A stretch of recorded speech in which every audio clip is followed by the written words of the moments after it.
This is Andy Perrault for Boxing Social, and I'm delighted to be joined by Dan Rafael. Dan, what a night.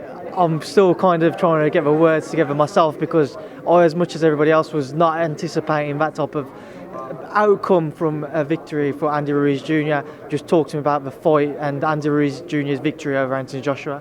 Listen, that was just a dramatic fight, an exciting fight, a tremendous performance from Ruiz. A lot of heart from Joshua to get up as many times as he did from all those knockdowns. And I'm not going to sit here and tell you I thought Andy Ruiz was going to win the fight. But I was a guy that whenever they had asked me, isn't this a mismatch? I'm like, well, Andy's a pretty good fighter. I mean, I know he looks, not like a heavyweight champion, but don't underestimate him. Again, I'm not going to sit here and pat myself on the back and say I picked him to win the fight. But I did not think he was going to be just completely run out of there easily right off the bat.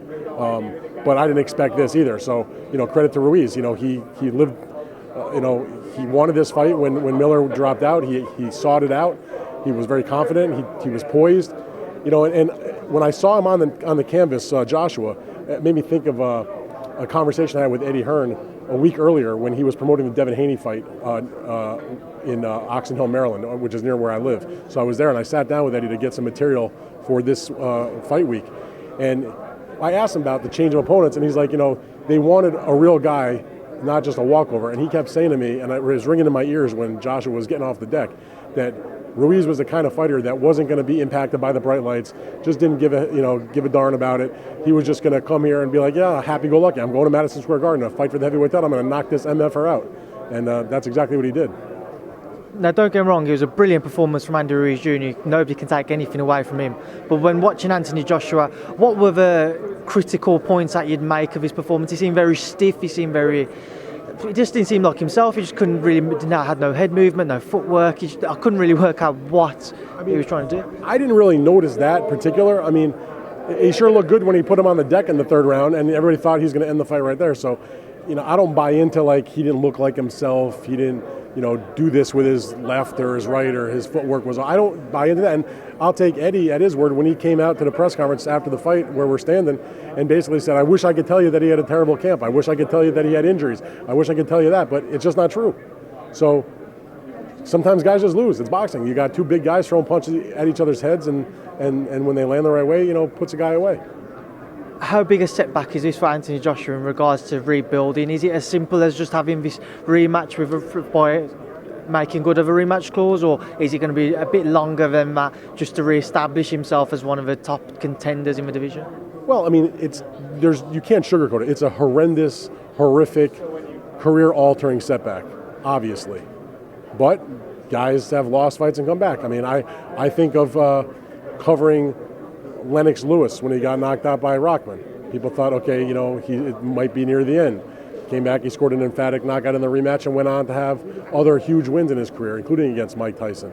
I think about, I covered Vladimir Klitschko when he got knocked out by Lehman Brewster in their first fight, and people literally thought he should retire at that point. And after that, he went on to have one of the greatest heavyweight championship reigns in the history of the sport and became an all-time great and a Hall of Famer. So, it's easy to think that way when we're standing here, an hour or so after the fight. But things take time to develop. So, it'd be impossible to say where his career goes from here. I suspect he'll come back and, he'll have to deal with the rematch most likely at the end of the year. If he can win that fight, then we'll see. One thing he needs to do is, shore up his defense a little bit, and that'll go a long way. Where would you rank this defeat amongst this fight amongst the great heavyweight fights when you think back? I mean, it's up there with bigger upsets. I mean, it's not Buster Douglas knocking out, Mike Tyson. I don't think it's even Rockman knocking out Lennox Lewis, but it's maybe a notch below that. And it's probably also not Holyfield when he defeated Mike Tyson in their first fight. But it's a big upset. It'll be the upset of the year, I'm sure, unless something incredibly and strange happens between now and the end of the year. The third round, when they both were on the canvas, will be the round of the year without question. It's a memorable fight for a lot of reasons. It was AJ's American debut. Even though he was here in the States for the first time, the crowd was all AJ, all the Brits who had come to support him. So that made an incredible atmosphere. You're in a historic building like Madison Square Garden, where they've had all the greats have fought over the last century, basically. Heavyweight championships on the line. It's everything that people watch boxing for. To see a great fight and, as it turns out, a great upset. What did you make of the scorecards? A lot of people seem to have Andy comfortably ahead, whereas the referee scorecards had one ahead, one drawing, and one AJ winning. Yeah, it was a close fight going at that. I mean, the two knockdowns make that a 10-8 round basically for Ruiz, so that they offset each other to a degree, but he still gets the extra point for that second knockdown. The first round basically nothing happened, but probably AJ nicked it with just a couple of solid jabs, and obviously in the sixth round when he was in trouble again, probably got to give him that round. In my scorecard, I had Anthony Joshua. I think I was 57-56 in Joshua's favor when the fight was stopped. But if you had it a draw, or you had at one point, I mean, it was a close fight either way. I mean, it was not definitive because at least one or two of the earlier rounds, you could have probably gone either way on him. But suffice to say, however you had it had to be close, I think. If you're Deontay Wilder or Tyson Fury watching that tonight, what's going through your mind? Well, I mean, I'm not sure about Tyson Fury, but Deontay Wilder has to, at some point, think to myself, I just saw a $50 million or more payday go down the drain. Now, he's going to make a lot of money in his next fight against Ortiz, and obviously make a lot of money when he does the rematch he says he's doing if he wins against Ortiz against Tyson Fury in the early part of next year. But it's a sad day for it's a great day for Andy Ruiz and for the sport where the underdog can win and when everything is against him and all that. I get that. But it's a sad day on the other hand because every boxing fan I know and media person and people in the business pretty much wanted to see the two undefeated heavyweight champions who have great charisma and great power and great personalities and followings and all that, meet each other at the summit of the sport for the undisputed heavyweight championship, put their perfect records on the line, all those knockouts on the line. And now, even if they fight each other, it will never happen like that because they'll never be fighting as undefeated heavyweight champions in their best days with everything at stake. And that's just a shame because boxing loses another fight that we all wanted to see. Even if we see it, it'll never be what it should have been if it was happening tonight or in the fall. I'll get your thoughts on the atmosphere in the arena as well. What did you make of it? Oh, listen, the British fans are great. They travel great, and it was a great, exciting crowd.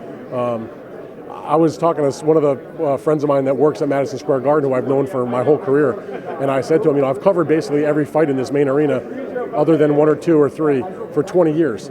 And I was trying to think if there was a more dramatic fight, and the only thing I always put Trinidad Hopkins to the side because of what happened. That was 2 weeks after 9/11.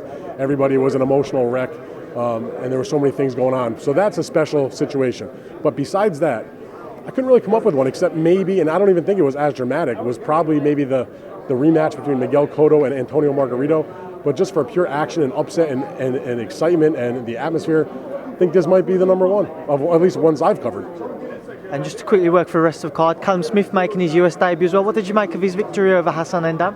I mean, Callum Smith came here and he showed, that he's a really good fighter, and he put away a guy that I didn't think was going to last very long with him anyway. A smaller guy who had zero balance, couldn't take a punch at all, who had been knocked down in fights against guys like David Lemieux and Peter Quillen, combined like 10 times between those two fights. So the fact that Callum Smith took him out early, not a shock, a showcase fight. Maybe he caught Canelo Alvarez's attention, but he did what he was supposed to do. He came here, he made a first defense, and made it an exciting performance and got rid of the guy he was supposed to get rid of.